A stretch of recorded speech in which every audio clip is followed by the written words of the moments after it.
Oi, gente. Professor Marcos Dominici, professor de arte, e hoje a gente vai dar continuidade ao nosso segundo módulo sobre academicismo e superação do academicismo brasileiro. Vem com a gente.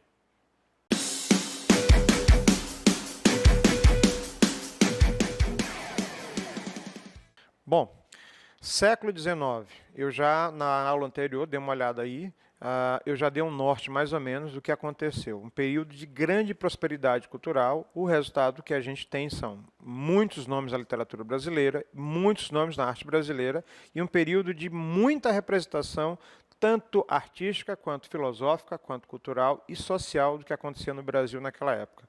Tanto é que se vocês folhearem os livros de histórias de vocês, estarão abarrotados de obras desses artistas, mas em outras situações também. Coisas, quadros e esculturas que contam a história do Brasil sobre um outro aspecto. Então vamos começar a falar dessa situação.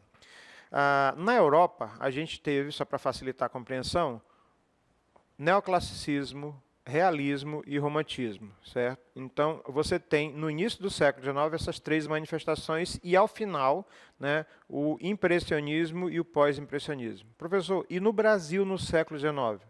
Junta tudo, faz um combo, né, e vai espremendo e vai temperando com os estilos. Pronto, acabamos de entender o que nós temos. Nós temos artistas acadêmicos, aqueles da AIBA, Academia Imperial de Belas Artes, e esses artistas acadêmicos vão se superando naturalmente. Não entendi, professor. Eu aprendi isso, mas eu acho que isso aqui não é o suficiente para eu conseguir fazer meu trabalho. Eu quero uma assinatura do meu trabalho, eu quero individualizar meu trabalho. Então, eu vou pincelar com um pouco de romantismo, um pouco de realismo e impressionismo. Então, essas escolas seriam, aqui no Brasil, esse período de superação. Professor, muito blá, blá, blá. Vamos para a prática. Vamos lá. Belmiro de Almeida, né? Um nomezinho doce, até por quê? Porque ele transformou a caricatura, que era uma arte menor, em algo comercial e com um cunho respeitável artístico. E aí ele começa a brincar debochadamente, não só, porque a caricatura é um desenho debochado, né? Não só com figuras do Brasil, mas figuras da Europa. E a caricatura, gente, o acharge, ela é uma coisa tão importante que em alguns casos, né, já trouxeram até situações bem graves. Um atentado, por exemplo, na França, num jornal chamado Charles Hebdo, que foi ocasionado em função de uma charge, de uma caricatura com esse teor crítico, né? Desenhista, caricaturista, escultor, professor, ele passou pelo pontilhismo, pelo impressionismo e ainda pincelou o futurismo, né? O interessante é que ele também conta a história do Brasil sobre diversos aspectos, inclusive social. Por exemplo, esse quadro aqui, com essa mulher agachada no sofá e provavelmente o marido elegantemente ignorando essa mulher, ele traduz no título do quadro o que ela está fazendo. Arrufos. Professor, eu nunca ouvi falar essa palavra. Eu também não, até ler o quadro. Ler o quadro, ou seja, entender o que seria arrufos. Uma gíria da época, do século XIX. Professor, o que é arrufos? É um chilique, chamar a atenção, chantagem emocional que a esposa fazia para ter a atenção do marido, né? Hoje, eu já acho que é o inverso. Acho que os maridos é que dão mais arrufos do que as mulheres. Tenho visto muito isso.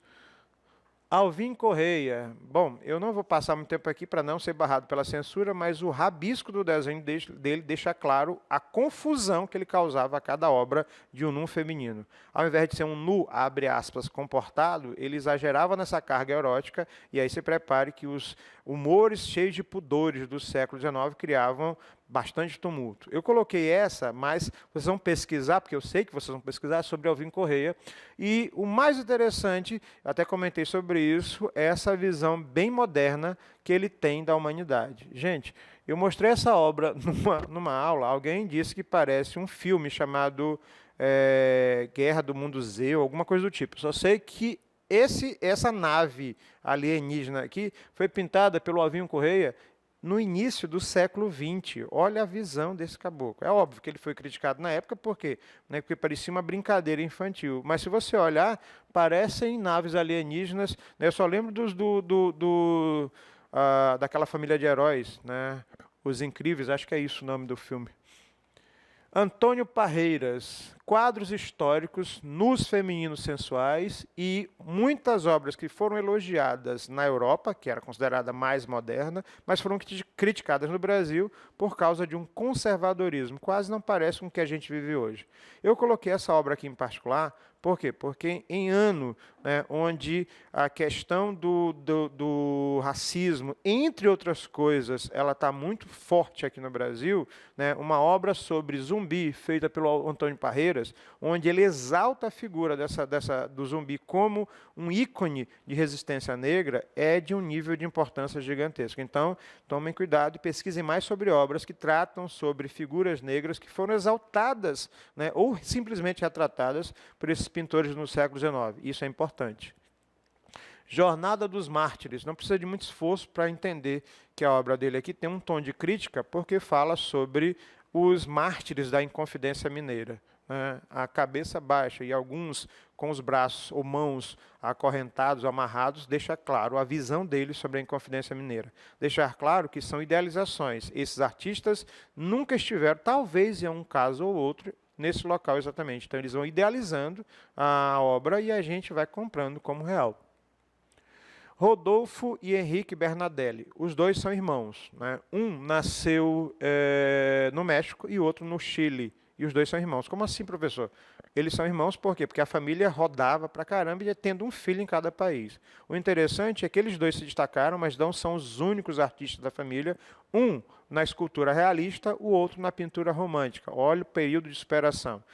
Nós temos uma escultura aqui em São Luís, do Rodolfo Bernadelli, de um poeta conhecido como Odorico Mendes, que fica numa praça no centro da cidade. É um busto, até porque era uma das características do trabalho dele. Estátuas equestres de cavalos, bustos e estátuas em tamanho natural. Ele foi professor da Escola de Belas Artes, né, e eu destaquei uma obra dele aqui, em particular, porque a gente já viu essa obra no trabalho da pintura do Vitor Meirelles, a Moema, a indígena morta na beira da praia. E aí ele eternaliza essa figura numa escultura. Diga-se passagem, já beirando aí a escultura moderna.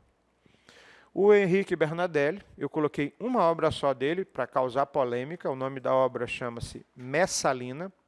E o interessante sobre essa obra é que a Messalina, obviamente, né, quem conhece a história, é uma representação de uma prostituta. E aí ela cria esse conflito muito grande, porque é um quadro de uma prostituta apresentado num salão de belas artes, frequentado pela nata dos ricos e pudores da época. Então já sabe a confusão que ia dar, né?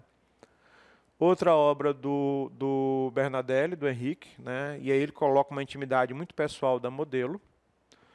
Rodolfo Amoedo, nosso penúltimo artista. O interessante perceber é que ele fala de uma coisa que a gente não conhece mais. A gente, vocês, no caso, né? Alguém que recebe cartas, ou que envia cartas, né? Porque hoje é só e-mail, chat e fazer hater na internet. E aí, ele coloca um hiperrealismo. Mas o que chama atenção é essa obra aqui. Lembram da Moema, novamente?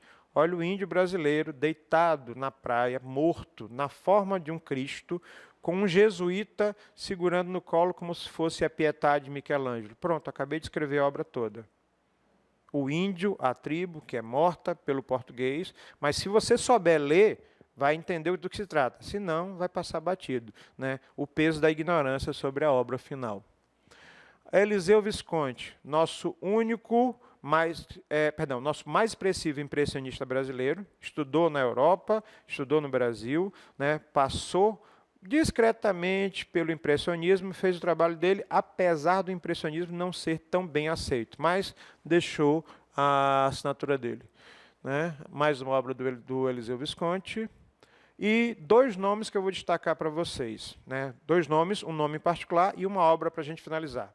Estevão da Silva. Lembra que eu falei sobre a arte do negro, do homem preto no Brasil? Pois é, nós tivemos um homem preto na Academia de Belas Artes, frequentada só por homens brancos, né? E olha que ele mandou, inclusive, as inquietações dele para Dom Pedro II. Ele era chamado Diamante Negro, mas como era artista negro, né, ele foi pintando aquilo que foi possível para ser aceito comercialmente no final do século XIX.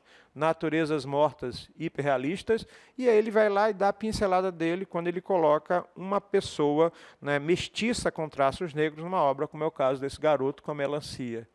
E, por último, para a gente finalizar, eu vou deixar, inclusive, vou fixar o slide aqui nessa obra. Tomem todo o cuidado possível com essa obra, já que o tema da aula é para entender essa questão do racismo, entre outras coisas. A redenção de Kant. O artista, o Modesto Brocos, não é brasileiro, ele é espanhol. Mas essa obra ela fala muito. Por quê? Porque Kant, quando ele diz, seria o irmão de... a redação seria o irmão de filho de Noé. E aí ele pede perdão num processo de redenção. Mas o que isso tem a ver com a obra? Vamos fazer a leitura rápida para a gente finalizar. A avó negra pede a Deus agradecimento porque o seu neto nasceu branco e não vai sofrer o que ela sofreu. Tanto é que a filha já é mestiça e o pai sentado ao lado, né, olha com ar de superioridade por ser branco. Bom, eu acabei de escrever a história das nossas famílias. Prestem bastante atenção sobre essa obra, ok? Então, a gente fica por aqui e na próxima a gente fala mais sobre essas obras em atividades. Um abraço.